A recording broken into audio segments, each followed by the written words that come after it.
সঞ্চারী অভ্রকে বলতে থাকে, অভ্রদা, জানো, পরমা আদিত্যর সঙ্গে থানায় দেখা করতে গিয়েছে। ঠিক এমনই ঘটতে চলেছে অনুরাগের ছোঁয়া ধারাবাহিক সিরিয়ালে।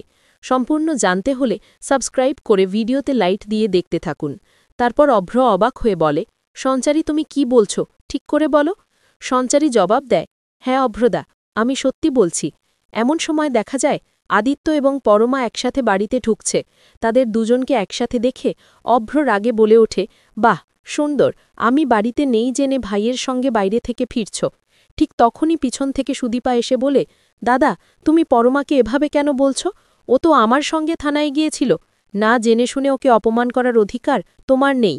এরপর সুদীপা সঞ্চারীর দিকে তাকিয়ে বলে, সঞ্চারী দিদি, পরমা তো যাওয়ার সময় তোমাকে বলেছিল বাড়ির সবাইকে জানাতে, তুমি কিছুই বলনি কেন? সঞ্চারী অবাক হয়ে বলে, আমাকে তো কিছুই বলেনি পরমা। সুদীপা তখন আরও রেগে যায়, মানে কি? আমার সামনেই তো বলেছিলে তুমি সবাইকে জানাবে, এখন এসব উল্টো কথা কেন বলছো? তারপর দেখা যায় বড়মা পরমাকে জিজ্ঞেস করে, তুমি থানায় কেন গিয়েছিলে? পরমা শান্তভাবে বলে, হ্যাঁ মা, আমি গিয়েছিলাম, কারণ এই বাড়ির ছেলেদের সন্দেহের শেষ নেই। আমাকে নিয়ে সবাই এত সন্দেহ করে কেন? একবার জিজ্ঞেস করলেই তো জানতে পারো। সবাই যেন একে অপরের উপর অবিশ্বাসে ডুবে আছে। এদিকে আদিত্য রেগে গিয়ে বলে, বড়মা, তুমি সবাইকে বলে দাও যেন আমাকে কেউ কোনো বাজে কথায় না জড়ায়। তখন পরমা উত্তর দেয়, কেন বলবো না আদিত্য? তুমি কি সুদীপাকেও সন্দেহ করো না? আমি একজন মেয়ে, আমি ভালোই বুঝি। তুমি যখনই সুদীপা আর রিতম স্যারের কথা শোনো, তখন নিজের রাগ সামলাতে পারো না।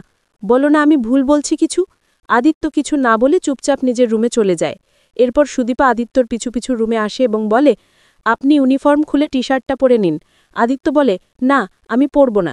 সুদীপা অবাক হয়ে বলে, আপনার যা ইচ্ছে তাই করুন, আমার কিছু বলার নেই। তখন আদিত্য চুপ করে কিছুক্ষণ তাকিয়ে থেকে বলে, সুদীপা, আমার কি তোমাকে সন্দেহ করার কোনো কারণ নেই? সুদীপা অবাক হয়ে আদিত্যর দিকে তাকিয়ে থাকে। কেমন লাগলো তোমাদের কমেন্টে জানিয়ে দাও এবং সকল সিরিয়ালের আপডেট পেতে চ্যানেলটি সাবস্ক্রাইব করে রাখো। ধন্যবাদ সবাইকে।